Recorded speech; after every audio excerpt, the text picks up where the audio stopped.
It is always great chatting with my next guest, Chris Daukaus, who's got another main event. This time he's taking on Curtis Blaydes at UFC Fight Night on March 26th. Chris, how you doing? Live in Las Vegas there for your brother Kyle Daukaus, who's fighting this weekend. That's right. Yeah, I'm doing good. Currently at the UFC PI, just hanging out. So it's really good. I'm really excited for not only my upcoming fight, but then my brother's fight this week. So it's going to be a good 2 months. Yeah, really let's start with your brother Kyle, because I actually spoke to him when he was supposed to fight Julian Marquez. Has anyone had worse luck than him when it comes to opponents, fights falling out? How's Kyle doing right now? Because I know that must have sucked to have another opponent switch up. Yeah, it definitely sucked, but he's, I don't want to say he's used to it, but that's kind of the way his UFC career has gone.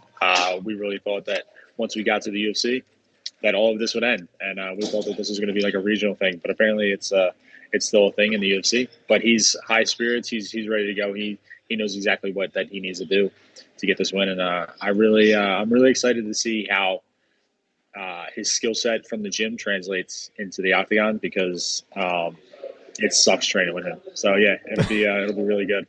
Yeah, and co-main event too, which is great to see him get that shine there, which is really awesome. But let's talk about you. Now, did this Curtis Blaydes fight, was this another example of where they released the fight and you hadn't signed anything yet? What happened? How did this all come together with the fight with Curtis Blaydes? Nah, yeah, they pretty much just gave me his name. Before everything, was officially announced, I had a feeling that it was going to be him, and then they called me. They tried making it for like an earlier date than what it was, but I told them no, so we decided on March 26th. So that's really good that Curtis's team and my team were able to work together and get a really good date. But no, we were happy with the matchup, happy with the UFC, and super grateful that they picked me for another main event. So I'm really happy about that. Was this the right amount of time off in between fights from the Lewis fight to this one? Yeah, I think so. I mean, I wasn't really. I got finished by Lewis, and then I really haven't taken any kind of punches or anything, even until now. I mean, we training for my brother, obviously, but nothing. I'm not doing any kind of hard sparring or anything like that. More wrestling, more jiu-jitsu stuff, obviously, with my upcoming opponent. That's always good. But yeah, I'm really just letting my body heal. As you can see, I'm currently at the PI getting some other stuff done. Just making sure that taking full advantage of the UFC PI and everything that the UFC really offers. So it's good.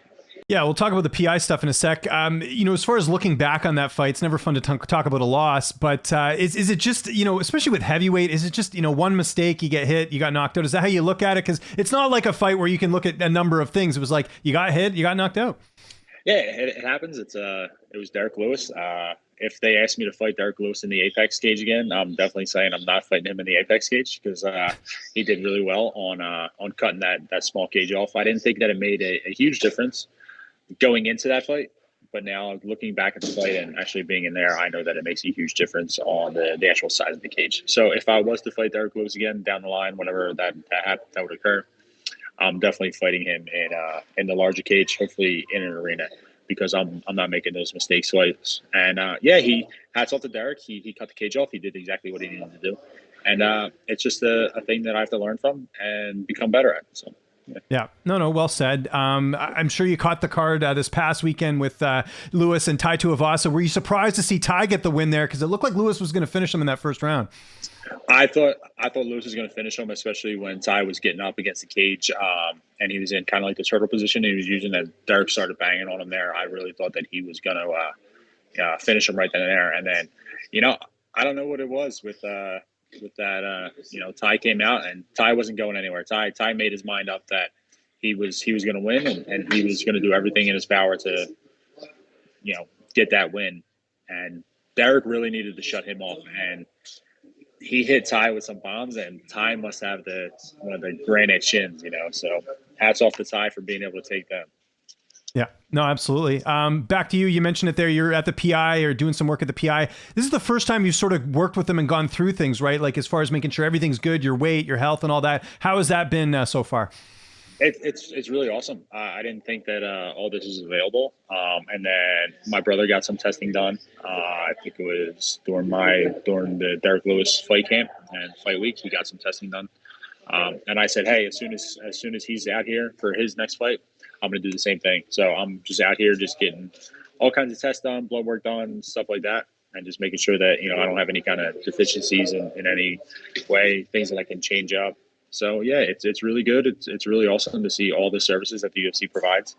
And the only thing I wish was that I wish closer. That is I wish that I was living closer, just because I would be here all the time, just doing everything. So.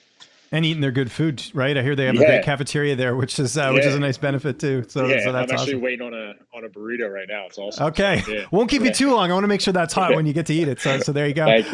Let's talk about Curtis Blaydes. We know what he brings to the table. Great wrestling. I mean, I know he said it, and I'm not saying this in a disrespectful way. He says that he is the best wrestler in the division. How do you look at this fight from a style perspective? Style perspective, it's really the classic striker versus grappler. But man,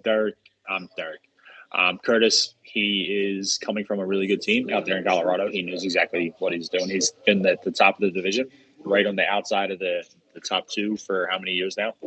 He's not a dumb guy. He's not just going in there and just winging it. He knows exactly what to do while he's in there. The wrestling is going to play a major factor. I come out there, I stop a takedown. Even if I don't stop a takedown and I just work myself to get back up, I get up and I'm just in his face the whole time. I think that I'll be able to not break him, because I don't think anyone's really broken Curtis Blaydes, and I don't think Curtis is the type of guy to actually break mentally. So I'm just going to have to be in his face and just try and put a pressure on him that he can't keep up with. Try and use really my conditioning and really just trying to set a pace. And I don't want this obviously to go 5 rounds, but I know I can. And I just really want to obviously bounce back from a lackluster performance in my fight against Derrick Lewis. So, and just really put on for everyone, especially in front of the crowds. That'll be really good. Hopefully I have some people from Philly traveling out. And yeah, it'll be a good fight, man. Speaking of Kyle, I know, your gym, you've always got a variety of training partners there, even some up and comers. How is camp looking sort of leading into this fight as far as bodies in the gym? Camp's going really good. We've actually, by divine intervention or sure dumb luck, we've had some really good D1 collegiate wrestlers come in, and like JUCO guys.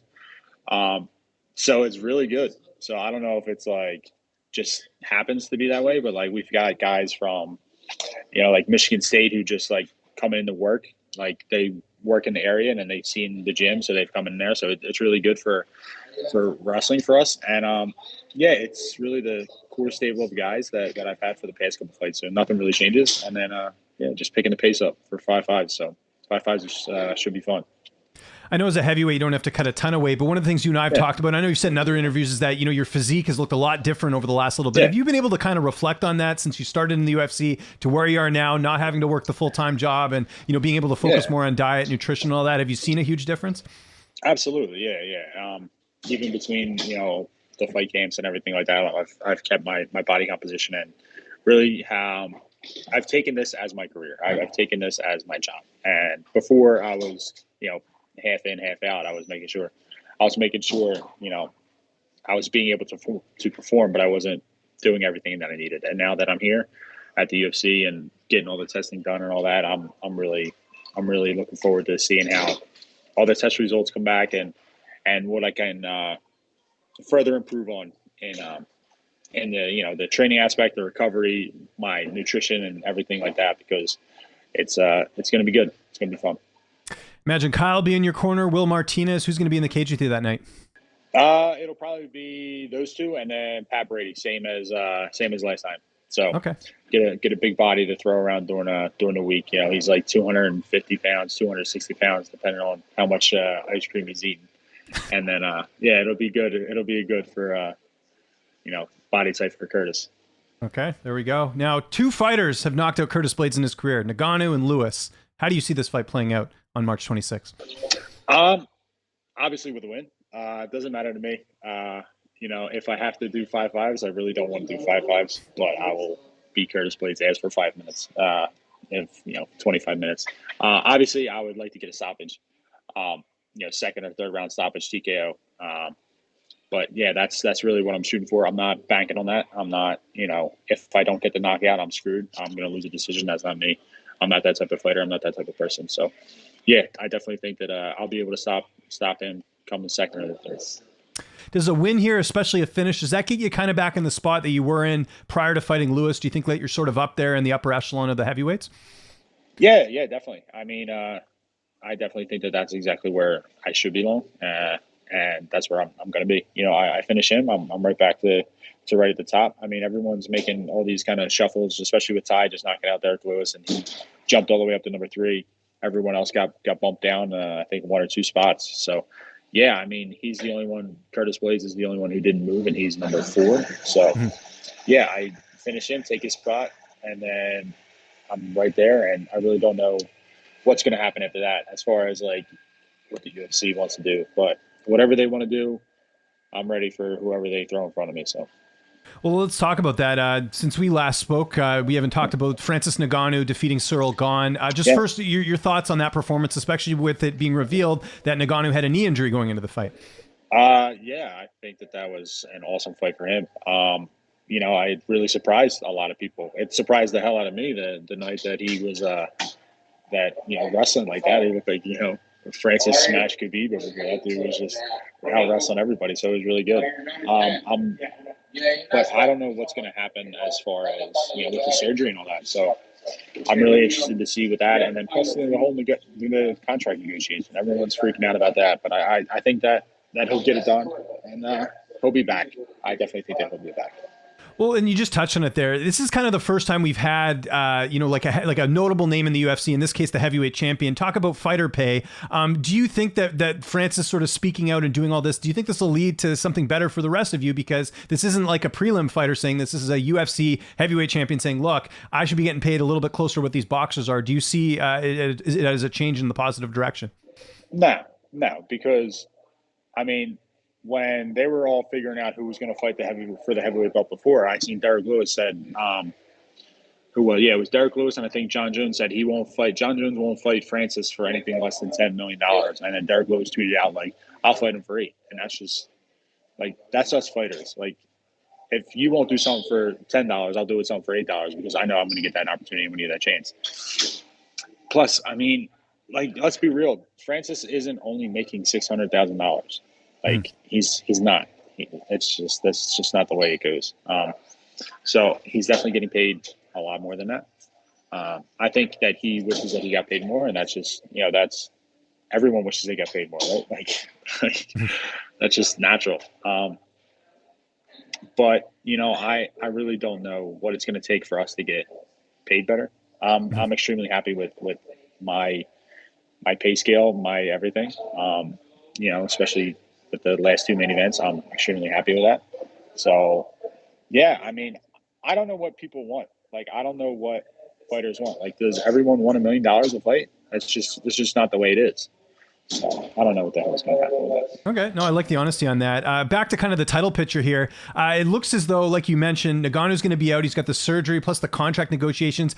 Do you think we could possibly, I'm going to throw the scenario to you and let me know what you think. Do you think there's a possibility of doing another interim title? Because it might be a while with the surgery and the negotiations and all that. And the part 2 to that is, do you think that might be Stipe and Jon Jones for an interim title? I think that they will do an interim. Oh, shit. Khabib just walked in the oh, wow. Did you get starstruck? Yeah, I was like, oh shit, yeah, that's the only person I ever got starstruck. But no, I think that they will do another interim belt strictly because look how quickly they did it before. So if he's going to be out 8 to 10 months, I think that if they can make the Jon Jones Stipe fight, they will gladly make the Jon Jones Stipe fight. But I don't know if Jon Jones is going to fight ever again. And I don't know if what Stipe is going to do if he's truly waiting on the Jon Jones fight, because I think they reported it before. I think Dana came out and Stipe came out, and I think I seen it on Chael Sonnen's page. He came out and said that Stipe signed the contract with Jon Jones, and they were just waiting on Jon Jones to sign for it, and it just never happened. So I don't know.